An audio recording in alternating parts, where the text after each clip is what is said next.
Je crois que Dieu veut nous dire quelque chose aujourd'hui. Je crois que la sermonnette nous conduit vers cela. Je crois que les chants ou l'interprétation du chant par Jessica nous conduit vers cela. Je crois aussi que les études bibliques que nous allons commencer est conduit vers cela. Et je pense que je vois un rapport entre ce que nous vivons, en ce que nous apprenons de plus en plus en tant qu'enfants de Dieu, avec une prière qui a été faite il y a environ peut-être 1980 années de cela, par l'apôtre Paul. Il a fait une prière pour les saints de l'Église de Dieu à Éphèse, dans un but particulier.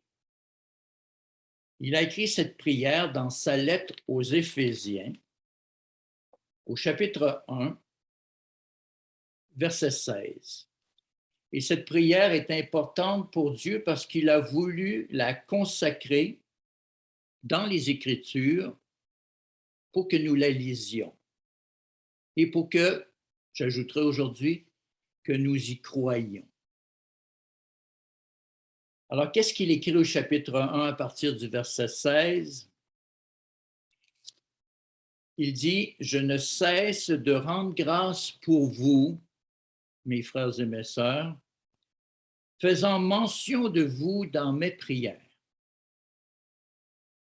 afin que le Dieu de notre Seigneur Jésus-Christ, le Père de gloire, et nous avons chanté que le Seigneur de gloire va revenir, que le Père de gloire vous donne un esprit de sagesse et de révélation dans sa connaissance.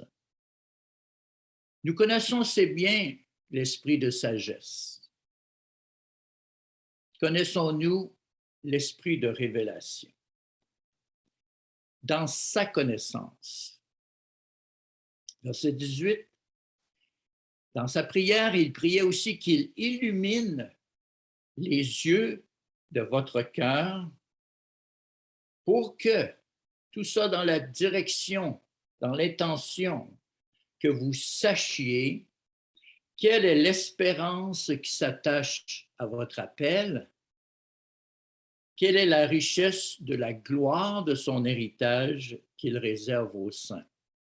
Et je crois, frères et sœurs, que nous sommes bénis parce que nous savons jusqu'à un certain degré la richesse de la gloire de son héritage lorsque nous focusons, comme un des cantiques que nous avons chanté, sur le fait que la trompette sonnera et qu'il y aura cette résurrection tant entendue à la gloire. Mais que voulait dire Paul plus spécifiquement par le mot révélation? L'enfant de Dieu, comme vous savez, a reçu le dépôt de l'Esprit et nous, en tant qu'enfants de Dieu, nous avons souvent, je crois, demandé un esprit de sagesse à Dieu pour prendre certaines décisions dans nos comportements avec les membres de notre famille, au travail. Est-ce que nous demandons l'esprit de révélation? Nous recherchons aussi, frères et sœurs, la connaissance divine en étudiant la parole de Dieu, en la méditant, en la sondant pour l'approfondir et pour connaître ses ramifications dans la vie pratique de tous les jours, parce que nous voulons l'intégrer, nous voulons la faire nôtre, nous voulons qu'elle soit une boussole pratique. N'avons-nous pas besoin, frères et sœurs, de voir les yeux de nos cœurs s'allumer par une communication d'esprit à esprit et de voir notre Père céleste augmenter en nous l'espoir de son héritage? Le premier mot du dernier livre des Saintes Écritures, c'est Apocalypse, traduit révélation. Apocalypse, révélation. Révélation de Jésus-Christ que son Père lui a donnée. Alors même Jésus-Christ a reçu de son Père une révélation. Et c'est par son verbe révélé, parce que le mot apocalypse est un mot grec. Et il y a un verbe à ce mot-là qui est apocalypto, qui veut dire révéler. Et c'est par ce verbe-là qu'on peut retracer son équivalent dans la langue des Saintes Écritures en hébreu. En effet, nous retrouvons une importante citation du prophète Isaïe dans l'Évangile selon Jean, au chapitre 12, versets 37 à 38. J'appelle ça le verset pont, un verset qui fait le pont du grec à l'hébreu, c'est-à-dire qui montre la continuité de la pensée de Dieu, parce que nous allons suivre un peu le courant de la révélation. Et c'est une conclusion, ou du moins une remarque que l'apôtre Jean va faire dans cet évangile, à partir du verset 37 au chapitre 12. Il dit, malgré tant de miracles que Jésus avait faits en leur présence, ils ne croyaient pas en lui. Et pour reprendre un peu la pensée de la sermonnette, malgré toutes les manifestations envoyées pour dire « Hey, je veux t'aider, il est temps que tu sois sauvé », ils n'ont pas reconnu le Sauveur. Ils ne croyaient pas en lui. Afin que la parole qu'Ésaïe le prophète a prononcée soit accomplie. Seigneur, qui a cru à notre prédication? C'est assez intéressant parce que Jean, probablement, lorsqu'il écrit cet évangile, lui-même est impliqué dans la prédication, dans la prédication de l'évangile, de la bonne nouvelle que Jésus est le Messie, qu'il est venu, qu'il est mort pour nous, qu'il veut nous racheter, qu'il veut nous glorifier. Qui a cru à notre prédication? Et Jésus-Christ pouvait lui-même dire, Père, qui a cru à ma prédication? À qui le bras du Seigneur a-t-il été révélé? Voilà le mot-clé. À qui le bras du Seigneur a-t-il été révélé? Apocalypto. Et lorsqu'on retourne dans la citation d'Ésaïe, nous trouvons le verbe en hébreu galal. Galal. Et c'est notre mot-clé pour comprendre qu'est-ce que Dieu veut nous dire à travers ce mot-là. J'appelle pour vous, pas Galal, pardon, c'est Gala. Excusez-moi, c'est Gala, G-A-L-A-H. C'est un verbe qui est utilisé 188 fois dans les Écritures hébraïques. Il est utilisé dans le langage commun. C'est là qu'il faut commencer toujours à comprendre que Dieu d'abord rentre avec nous dans le réel pour éventuellement se révéler. Dans le langage commun des Écritures, ça veut dire découvrir. Et c'est en rapport avec d'abord, étonnamment, découvrir la nudité. Ça peut être choquant. C'est-à-dire la sexualité d'une personne, son intimité. Par exemple, le mot gala est utilisé 24 fois dans le chapitre 18 du Lévitique et 7 fois dans le chapitre 20 du Lévitique pour montrer les relations sexuelles interdites à ne pas dévoiler.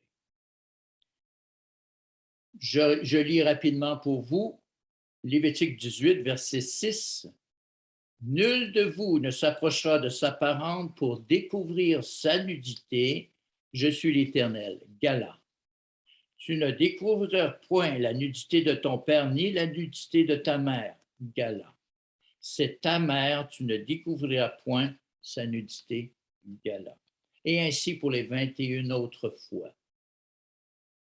Alors, D'abord, se révéler, c'est se dévoiler. Être révélé, c'est être dévoilé, être mis à découvert. C'est ce mot donc que Dieu a choisi, et c'est étonnant, pour décrire son désir de se faire connaître, pour se découvrir, pour être à découvert par les hommes faits à son image. Nous avons entendu tantôt que Dieu, nous croyons en lui, bien que nous ne l'ayons pas vu, bien que nous ne l'avons pas nécessairement entendu audiblement, c'est-à-dire par une voix extérieure. Mais aujourd'hui, j'aimerais qu'on comprenne que Dieu aime se faire entendre et Dieu aime se faire voir et Dieu aime se faire découvrir, mais bien sûr toujours dans le contexte d'un très grand respect, d'une très grande sainteté. Que disent donc les Écritures sur ce fait de lever la couverture, d'enlever le voile, de dévoiler, de révéler? Qu'est-il arrivé, frères et sœurs, au voile du temple lorsque Jésus est mort? Le voile du temple n'a-t-il pas été ouvert de façon surnaturelle? Je reprends. Dieu désire se révéler. Il a déjà fait connaître une partie de lui-même. Ce qu'il a révélé de lui est précieux. Voyons Deutéronome 29, 29. Ce verset est écrit vers la fin de la composition des 5 premiers livres des Saintes Écritures qu'on appelle la loi de Moïse, la Torah de Moïse. Et qu'est-ce que l'auteur nous dit? Deutéronome 29, verset 29. Les choses cachées sont à l'Éternel, notre Dieu. Les choses révélées sont à nous et à nos enfants, à perpétuité, afin que nous mettions en pratique toutes les paroles de cette Torah, de cette loi, de cette instruction. Donc, Dieu dit, par l'intermédiaire de Moïse, que à partir des 5 livres de Moïse, il y a des choses qui sont révélées. Il en reste encore qui sont cachées de Dieu, mais une certaine partie sont révélées. Et c'est pour ça que nous apprécions.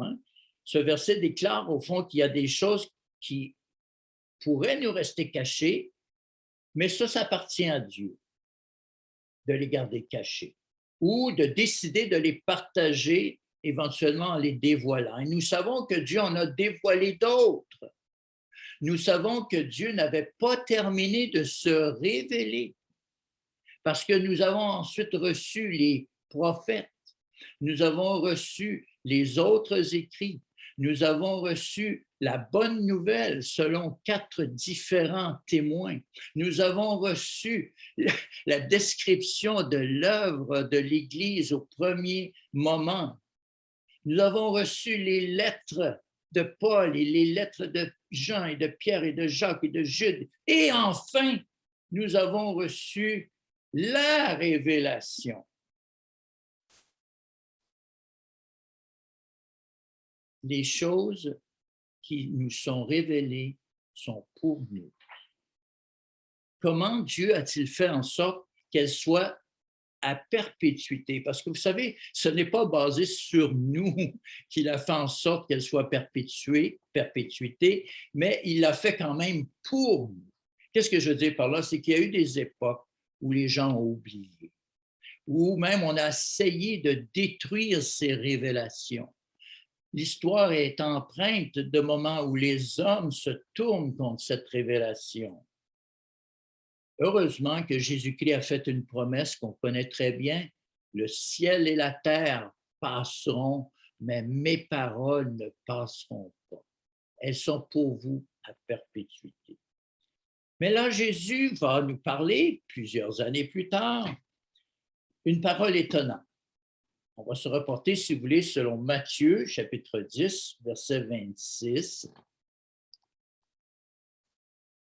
En parlant des situations difficiles, en parlant de persécution, je ne sais pas si vous avez remarqué que un des cantiques que nous avons chantés parlait justement que Dieu nous fortifiait dans les persécutions, dans l'oppression. Et Jésus dit ceci dans l'oppression, il dit, ne les craignez donc point, ne craignez pas les hommes agressifs, car il n'y a rien de caché qui ne doive être découvert. Et là, le mot découvert, c'est le même que révélé, mise à nu, mise à la lumière, ni de secrets qui ne doivent être connus. Donc, il y a quand même un rapport entre les choses cachées, découvertes ou dévoilées, et les secrets qui sont connus. Et ici, bien sûr, on parle dans le contexte surtout des choses cachées des hommes, mais juste après, Jésus-Christ nous parle que ces choses-là, vous pouvez le dire de vive voix. Alors, il parle aussi de la bonne nouvelle, qui parle aussi des secrets de Dieu qui peuvent maintenant être partagés. J'espère que vous me suivez parce que nous allons aller maintenant à la première lettre aux Corinthiens, chapitre 2, verset 9. La première lettre aux Corinthiens, chapitre 2, je vais être certain, oui, chapitre 2, verset 9 à 10. C'est Paul, encore une fois, qui certainement, comme vous le savez, on va le voir tout à l'heure un peu, est un de ceux qu'on sait qui a reçu de la part de Dieu d'énormes révélations. Donc, il peut nous guider dans cette compréhension de qu'est-ce que Dieu veut nous transmettre par la révélation. Il dit ceci au verset 9. Mais comme il est écrit, ce sont des choses que l'œil n'a pas vues. Donc, oui, nous n'avons pas vu certaines choses. L'œil humain ne peut pas voir Dieu dans toute sa gloire, que l'oreille n'a pas entendu et qui ne sont point montées au cœur de l'homme. Donc, il y a des choses cachées encore. Oui, mais regardez la suite. Des choses que Dieu a préparées pour ceux qui l'aiment. Et regardez le verset 10, Dieu nous les a révélées par l'Esprit. Frères et sœurs, nous ne sommes pas les seuls à lire la parole de Dieu. Nous ne sommes pas les seuls à comprendre certaines choses de la parole de Dieu. Parlez avec un enfant qui n'a pas l'esprit, lisez-lui l'histoire de la sortie d'Égypte et il va vous poser des questions intelligentes sur le texte, avant bien sûr que d'autres gens commencent à se moquer peut-être de lui. Mais nous, frères et sœurs, Dieu nous a révélé des choses par l'Esprit, c'est-à-dire beaucoup plus que juste la réalité des histoires bibliques, mais plutôt ce que Dieu, c'est le Dieu qui est derrière ces interventions dans l'histoire que l'Esprit nous révèle. C'est l'auteur de ces Écritures que Dieu veut nous faire rencontrer, c'est-à-dire lui-même. Car, regardez, l'Esprit sonde tout, même les profondeurs de Dieu. Et regardez le temps du Verbe. L'Esprit sonde tout. Présentement, lorsque je suis en train de parler et que vos esprits, n'est-ce pas, sont animés par la parole de Dieu, l'Esprit de Dieu en nous est en train de sonder la pensée de Dieu, la réalité de Dieu. L'Esprit de Dieu sonde les profondeurs de Dieu. Dans quel but? N'est-ce pas dans le but de croître dans la grâce et la connaissance de Jésus-Christ? Notre Père a-t-il d'autres choses précieuses dans ses trésors pour nous? Les bontés et les révélations de Dieu sont-elles épuisées? Et je pense que vous reconnaissez là une des paroles du livre des Lamentations que Jessica nous a chanté. Les bontés et j'ajoute les révélations de Dieu sont-elles épuisées? Est-il raisonnable, frères et sœurs, de croire que notre Père aimerait encore communiquer des richesses cachées concernant son Fils et son amour pour nous? Voyons un peu comment Dieu maintenant s'est révélé pour que nous puissions reconnaître ce processus qui est entamé avec nous aussi. Comment Dieu s'est-il révélé? Par son choix de personnes à qui il veut bien se révéler. En choisissant certaines personnes dignes de confiance pour partager ses pensées, ce qu'il a à cœur, ce qui est le plus important pour lui, ses projets, ses intentions et son être. Il s'est approché de ces quelques personnes et les a laissés s'approcher de lui. Une des expressions que la parole de Dieu utilise, qui est parallèle au mot révélation, c'est qu'il est apparu. L'hébreu dit tout simplement, il s'est montré. Non pas qu'il a montré des choses, mais il s'est montré. Il est apparu. Il est apparu à Abraham, par exemple. Il s'est montré. Le mot parallèle, c'est révélé, et on va voir encore une fois quelques exemples. Rapidement, quelques exemples. Genèse 28, voyons l'exemple vécu par Jacob. Ça devrait nous encourager, cet exemple-là, parce que ça montre que le choix de Dieu est le choix de Dieu et que ce n'est pas basé toujours sur ce qu'on pense, comme l'a dit dans la sermonnette, ce que nous, on pense de Dieu ou ce qu'on pense de nous-mêmes. Regardons ici, Genèse 28. Vous connaissez l'histoire.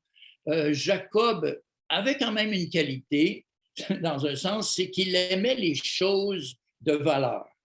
Il aimait les choses de valeur. Il avait une certaine confiance que le droit d'aînesse est important, que les promesses de Dieu, comment il pouvait les comprendre, est important.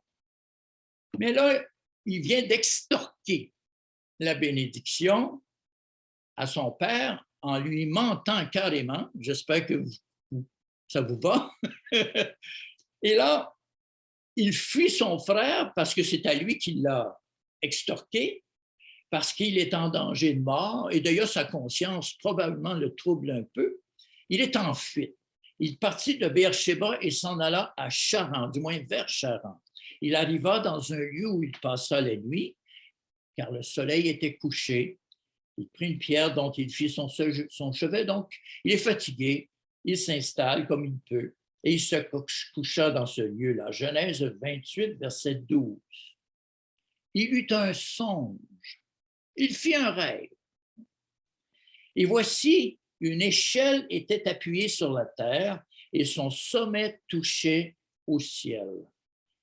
Et regardez donc que c'est un songe, mais était-ce songe ou était-ce plutôt un songe de communication de la part de Dieu? Bien, il est dit au verset 12 au milieu, et voici les anges de Dieu montaient et descendaient par cette échelle. Donc, il voit dans un certain sens un élément du céleste, il voit des anges et il voit un pont entre le ciel et la terre par les anges. Et verset 13, il voit encore plus. Il voit, parce que voici, ça veut dire ça, l'Éternel se tenait au-dessus d'elle, était au haut de l'échelle, Et il l'entend enfin. Il entend Dieu dire, je suis l'Éternel, le Dieu d'Abraham, ton père, ton grand-père en fait, et le Dieu d'Isaac. Tu es le troisième en ligne. Et là, c'est là que suivent des paroles de promesse, des paroles d'encouragement, des paroles positives dont Jacob avait besoin. La terre sur laquelle tu es couché, je la donnerai à toi et à ta postérité. Alors, il n'est pas encore rendu à Charan, il est seulement dans un endroit qui finalement portera le nom de Béthel, maison de Dieu. Ta postérité, verset 14, sera comme la poussière de la terre. Tu t'étendras à l'Occident et à l'Orient, au septentrion midi, donc vers les 4 points cardinaux. Et la fameuse promesse qui revient, toutes les familles de la terre seront bénies en toi et en ta postérité. En toi, Jacob, parce que moi, je vais travailler avec toi. D'ailleurs, je travaille avec toi. Et tu vas travailler avec moi, parce qu'il y a des choses à changer chez toi, parce qu'il y a des choses que tu dois comprendre de moi. Et un jour, ton nom deviendra Israël, combattant avec Dieu. Et en ta postérité aussi, parce que de toi éventuellement sortira le Messie. Verset 15, voici, je suis avec toi, comme on l'a entendu. Il l'a dit à Josué aussi. Josué, excusez-moi, aurait pu dire, je suis un petit peu méchant là. Il aurait pu dire, regardez Josué, moi je n'ai pas besoin que Dieu me parle parce que de toute façon, il l'a déjà dit à Jacob qu'il va être avec lui. Donc, c'est acquis qu'il va être avec moi. Pourquoi Dieu l'a-t-il répété à Josué, frères et sœurs? N'est-ce pas parce que Josué en avait besoin, que ça vienne directement à lui, de Dieu? Soyons un peu honnêtes, frères et sœurs. Car je ne t'abandonnerai pas que je n'ai exécuté ce que je te dis. Ce que nous faisons, frères et sœurs, c'est reconnaître notre besoin que les Saintes Écritures nous parlent vraiment, que Dieu nous parle vraiment, par l'Esprit Saint, vraiment. Ici, Dieu ne fait pas que parler à Jacob dans son rêve. Il lui révèle d'abord son royaume, d'où les anges établissent le contact avec la terre en y montant et en descendant par une échelle. Ensuite, les paroles de promesse sont faites par un Dieu qui a d'abord monté la réalité du règne de Dieu. Cela veut dire que, bien sûr, si Dieu ouvre les yeux de Jacob, c'est parce que Dieu est en train de se laisser découvrir. Il est en train de s'investir dans un projet porté par un homme du nom de Jacob. C'est Dieu qui se dévoile. Il a choisi une suite de 3 générations pour établir une grande postérité afin de bénir par Abraham, Isaac et maintenant Jacob toutes les familles de la terre. Est-ce que ça nous parle? Est-ce que nous sommes conscients que Dieu veut bénir par nous ici, qui sommes de cette postérité parce que nous sommes de la foi d'Abraham, nous avons cru en la postérité qui est Jésus-Christ.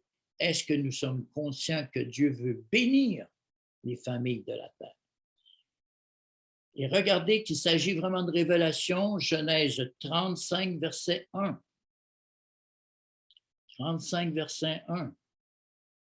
Et c'est répété au verset 7 pour confirmer. Dieu dit à Jacob, lève-toi, monte à Béthel. Ça, c'est après plusieurs années, au moins 14 ans.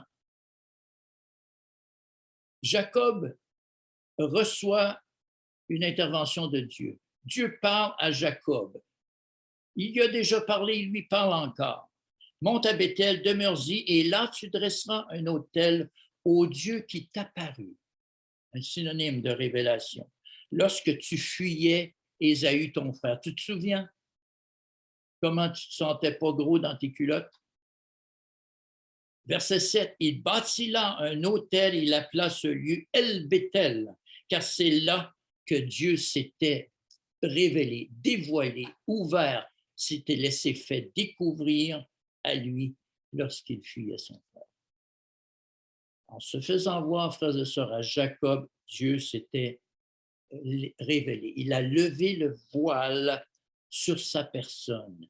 Il s'est laissé voir en dévoilant son intérêt pour un être humain rusé, menteur, avec l'espoir de voir Jacob participer à sa propre transformation en un fidèle et honnête serviteur de Dieu. Dieu n'a-t-il pas agi ainsi en révélant à nous, en œuvrant en nous, n'a-t-il pas révélé lui et son Fils Jésus? N'ont-ils pas œuvré à nous appeler, à nous choisir, à nous purifier, à nous transformer de l'intérieur pour un jour nous transformer, on peut dire, dans tout notre corps? Matthieu 11, je ne vais pas m'y reporter, je vais le lire pour vous, l'Évangile selon Matthieu 11, versets 25 à 28. Est-ce que nous sommes reconnaissants?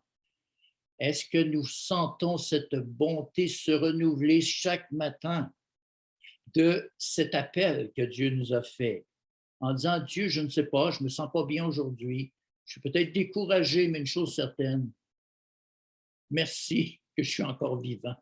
Merci que j'ai la présence d'esprit de me rappeler que tu m'as appelé un jour. En ce temps-là, je cite Jésus. D'abord Matthieu qui parle de Jésus. Jésus prit la parole et dit, « Je te loue, Père, Seigneur du ciel et de la terre, de ce que tu as caché ces choses aux sages et aux intelligents et de ce que tu les as révélées aux enfants. » Nous étions des enfants lorsque Dieu nous a appelés. Nous avions quelque chose de l'enfant. Verset 26, « Oui, Père, je te loue de ce que tu l'as voulu ainsi. Toutes choses m'ont été données par mon Père et personne ne connaît le Fils si ce n'est le Père. Et personne non plus ne connaît le Père si ce n'est le Fils et à celui à qui le Fils veut le révéler. »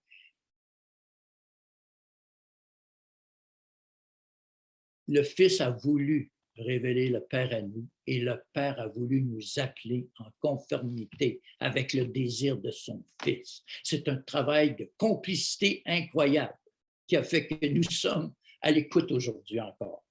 Et verset 28, « Venez à moi, vous tous qui êtes fatigués et chargés, et je vous donnerai du repos. » Le but de l'appel, c'est de nous donner aussi du repos.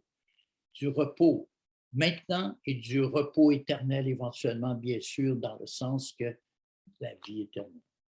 Dieu n'a-t-il pas travaillé pour nous donner du repos? N'a-t-il pas depuis ce jour investi en nous sa patience, son espoir, son amour pour nous, afin de nous transformer en vue d'être nommés au retour de Jésus-Christ, chacun d'entre nous, bon et fidèle serviteur? Il y a plusieurs autres exemples de révélation. Je vais simplement faire référence à Samuel, il s'est révélé. Prenez note, parce que c'est là qu'on retrouve ce gala en action. Ce n'est pas le gala des Oscars, c'est le gala de Dieu. C'est le grand dévoilement de Dieu. 1 Samuel 3, verset 7, verset 21. 1 Samuel 3, verset 7 et verset 21. Là, ce qui est étonnant, on voit Jésus-Christ, l'Éternel, qui se révèle à un jeune garçon. Et il se révèle d'une façon assez étonnante en s'adressant à lui pendant son sommeil, mais c'est surtout ce qu'il révèle qui est difficile. Il lui révèle une catastrophe qui s'en vient sur celui qui prend soin de lui, sur le souverain sacrificateur Élie de l'époque. Une catastrophe qui va frapper aussi ses deux fils qu'il côtoie tous les jours. Parfois, la révélation est loin d'être facile, mais Dieu veut partager ses projets. À David, Oui, il y a plusieurs éléments, mais c'est vrai que là, on a affaire à une belle révélation. Il révèle à David qu'il ne manquera pas de roi sur le trône, de tirer de ses reins à lui, c'est-à-dire de successeur physique jusqu'à ce que le roi des rois possède ce royaume, cette royauté. Différentes personnes, différentes révélations. Bien sûr, on sait que David a reçu aussi de Dieu beaucoup de révélations concernant l'expression de Dieu dans son rapport avec l'homme. Et les psaumes sont à la fois l'expression de Dieu vis-à-vis de l'homme et l'expression de l'homme vis-à-vis de Dieu, que Dieu approuve, que Dieu reçoit, que Dieu consacre. Au vieux Siméon, plus tard, beaucoup plus tard, alors qu'un petit enfant est apporté au temple, Dieu lui révèle que, wow, lui qui avait reçu une parole, qu'il ne mourrait pas sans avoir vu le Sauveur, le voilà que Dieu lui dit, il s'en vient, il est là, prends-le dans tes bras. C'était Jésus de Nazareth, fils de Joseph et de Marie. Et il appelle ce fils-là la lumière pour la révélation des nations. Pierre, Jacques et Jean sont appelés. En passant, je vais vous donner peut-être la référence. Pour David, pour le mot révélation, 2 Samuel 7, 27. Pour David, 2 Samuel 7, 27. Pour Siméon, Luc 2, 32. Pour Siméon, Luc 2, 32. Pierre, Jacques et Jean. Hein, on a l'expression Pierre, Jean, Jacques, mais en fait, on la replace dans l'ordre. Pierre, Jacques et Jean reçoivent une révélation. Vous allez dire, ben oui, tous les apôtres. Non, non. Eux, ils ont une révélation que les autres n'ont pas. Ils sont amenés à part. Dieu veut parler à eux en particulier. Dieu a le droit de se dévoiler à qui il veut. Il choisit qui il veut. Il a choisi ces trois. Ils ont payé de leur vie cette révélation. En fait, ça l'a supporté. Ça l'a donné une signification très profonde à leur vie. Ça les a soutenus dans les épreuves incroyables. Quelle était cette révélation? C'est d'avoir vu Jésus-Christ se métamorphoser devant eux, c'est-à-dire, on a le mot transfiguré. C'est comme si ce Jésus humain était devenu devant leurs yeux divin, glorieux. Ça n'arrive pas toujours à tout le monde, ces choses-là. Mais d'un autre côté, ça montre le désir de Dieu de montrer des choses à ses enfants. C'est important pour Pierre parce que il va en parler dans une de ses lettres. Il va en parler en disant qu'il se souvient de cette révélation, mais regardez jusqu'à quel point il veut en transmettre le fruit. C'est dans sa première lettre au chapitre 4, versets 12 à 13. Parce que Pierre a compris quelque chose. Un jour, nous serons glorifiés de la même gloire que Jésus a démontrée sur le mont qu'on appelle de la transfiguration. Pourquoi Pierre a eu le courage d'avancer? Pourquoi Pierre a eu le courage de faire face à la mort? Parce qu'il a eu cette révélation. Bien-aimés, ne soyez pas surpris, dit-il, comme d'une chose étrange qui vous arrive, de la COVID. Ça, c'est pas une grosse fournaise, de la fournaise qui est au milieu de vous pour vous éprouver. Première lettre de Pierre, chapitre 4, versets 12 à 13. Réjouissez-vous. Ouais. Réjouissez-vous, au contraire, de la part que vous avez aux souffrances du Christ. Vous êtes en train de comprendre la révélation. Vous êtes en train d'être associé à la révélation d'un Christ souffrant. En passant, la citation de Jean, de Ésaïe, je ne sais pas si vous avez remarqué quand il dit « Qui a vu, à qui le bras de l'Éternel a-t-il été révélé ?» c'est une citation du premier verset d'Ésaïe 53, 1. Ésaïe 53, 1. Je pense que je l'ai mentionné, mais c'est le chapitre du serviteur souffrant. Alors ici, nous participons au serviteur souffrant afin que vous soyez aussi dans la joie et dans l'allégresse lorsque sa gloire apparaîtra ou se révélera dans le texte original. Il va ajouter que lui-même, on ne s'y reportera pas, mais juste quelques versets plus loin, 5.1, il va parler que lui est sûr d'être participant de la gloire qui sera manifestée. Il est sûr de ça. Il l'a vu sur la montagne, il a compris que ça s'adressait à lui. Ce qu'il a vu de Jésus s'appliquera à lui. Voyons un peu Paul maintenant, parce que nous allons focusser maintenant sur, voyez, nous arrivons à Paul, celui qui a prié. Paul a reçu de puissantes révélations qui l'ont conduit de Damas, en Arabie, jusqu'à Jérusalem et jusqu'à Rome.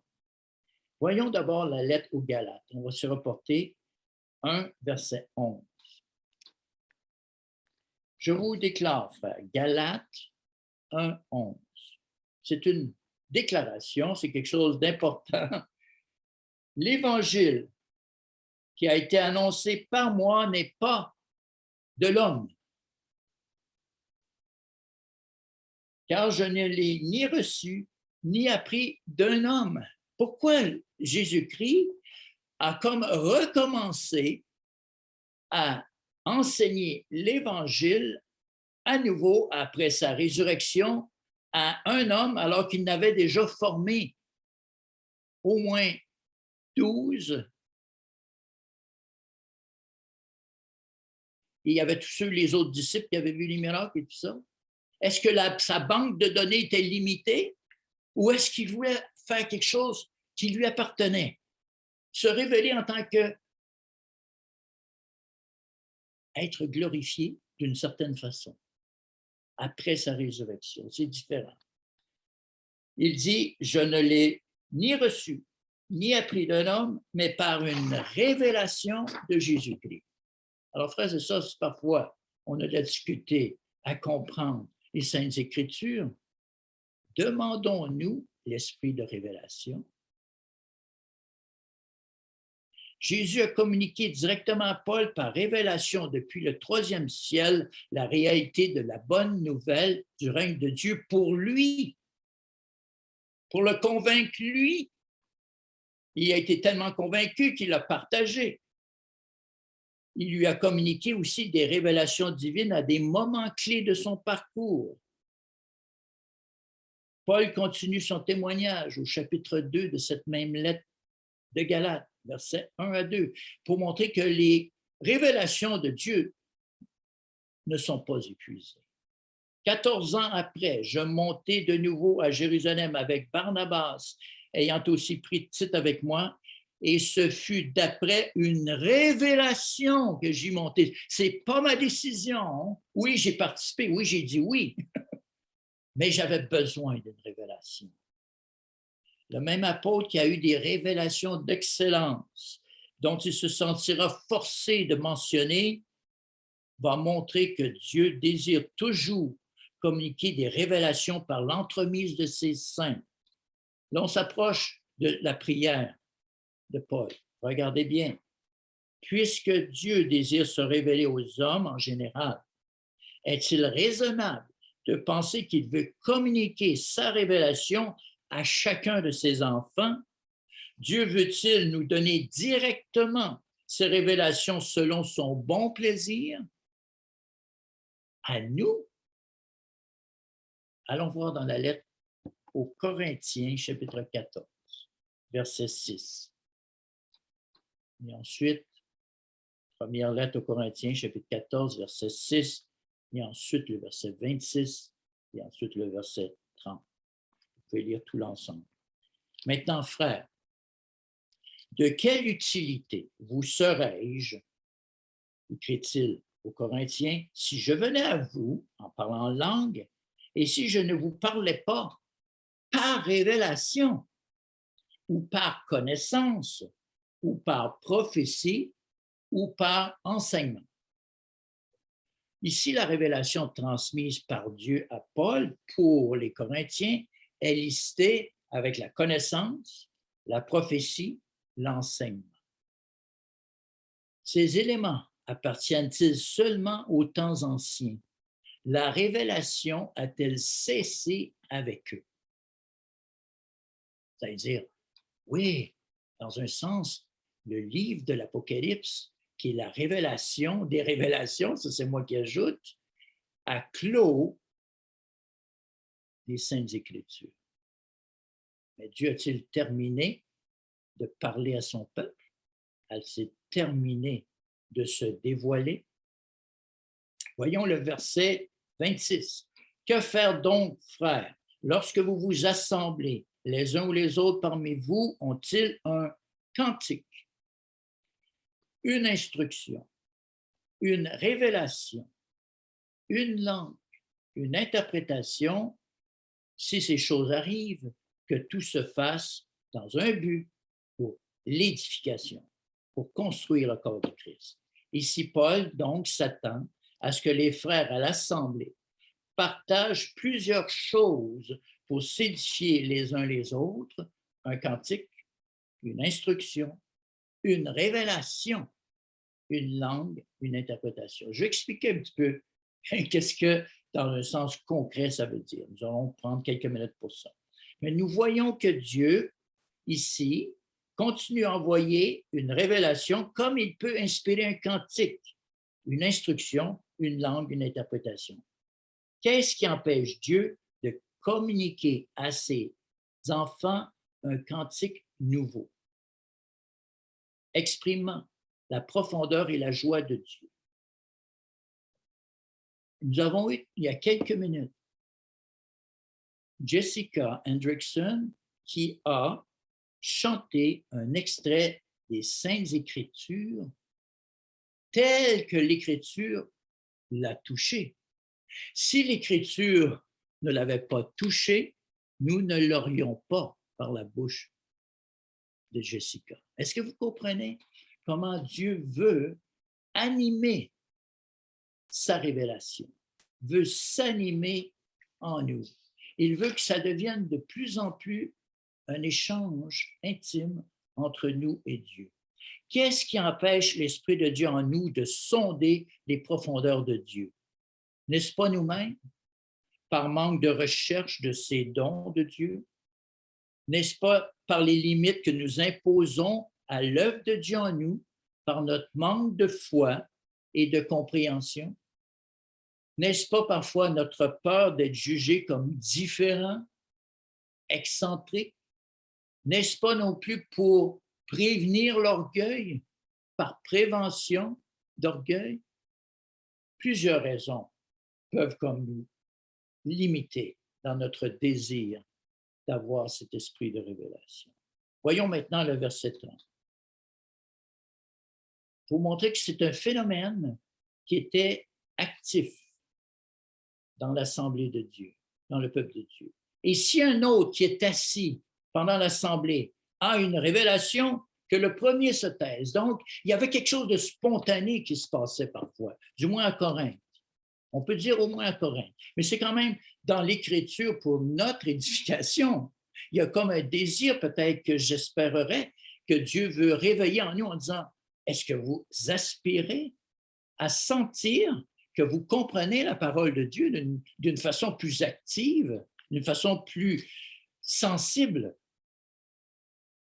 Donc, on voit ici une activité spirituelle animée par l'Esprit qui était partagée dans l'Assemblée à Corinthe.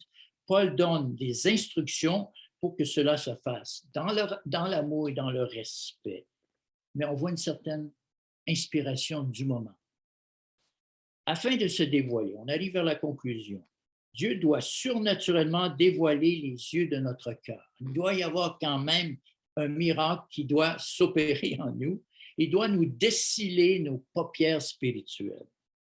Pour progresser dans l'application des choses révélées de Dieu, Le cœur de l'homme doit aussi être dévoilé à son tour, circoncis. Ça se fait réciproquement.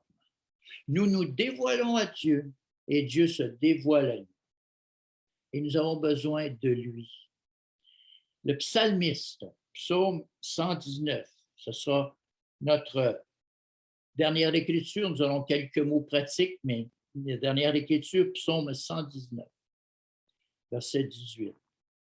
Le psalmiste, désirant connaître le cœur, les pensées et l'auteur des Saintes Écritures, prie ceci au psaume 119, verset 18.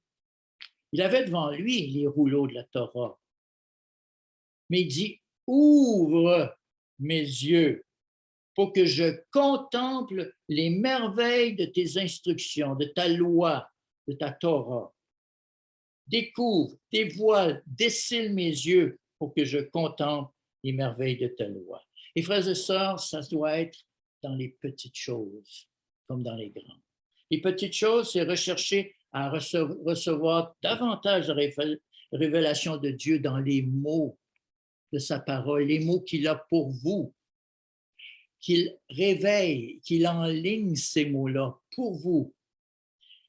Les petites choses, c'est aussi être à l'écoute de la création de Dieu, parce qu'il est dit que c'est sa nature cachée est révélée dans son ouvrage. Quand est-ce c'est la dernière fois que vous avez vu Dieu dans son ouvrage? À la maison, à un moment donné, vous avez vu une plante, vous avez vu un regard d'un chat et ça vous a, excusez-moi, parlé, ça vous a parlé. Dans les enfants, nous avons souvent la révélation de Dieu, encore plus dans les enfants de Dieu. Dans les louanges, les psaumes, les louanges spontanées, la combinaison des psaumes avec quelque chose qui vous parle. Dieu se révèle. Se révéler pourquoi? Pour notre joie. On en a-tu besoin de la joie? Moi, j'en ai besoin. Pour notre paix. Est-ce que j'ai besoin de paix? J'ai besoin de paix. Pour notre subsistance, et je dirais même pour notre survie, éventuellement pour notre vie. Nous avons besoin, comme Josué, qu'on nous répète les paroles qui ont été dites à Jacob, que ça vienne de Dieu, que ce soit Dieu qui nous le dise à nous personnellement. Ce phénomène de l'Esprit de Dieu en nous, qui sonde les profondeurs de Dieu, c'est d'être réceptif à ce que Dieu se dévoile encore davantage à chacun de nous. Appuyons-nous, en conclusion, sur la prière qu'a faite Paul et que Dieu a consacrée dans les Saintes Écritures. Prions les uns pour les autres pour cet esprit de révélation. Que Dieu nous ouvre les yeux et que nous puissions découvrir de jour en jour sa révélation et la reconnaître quand elle passe, quand elle frappe à notre cœur.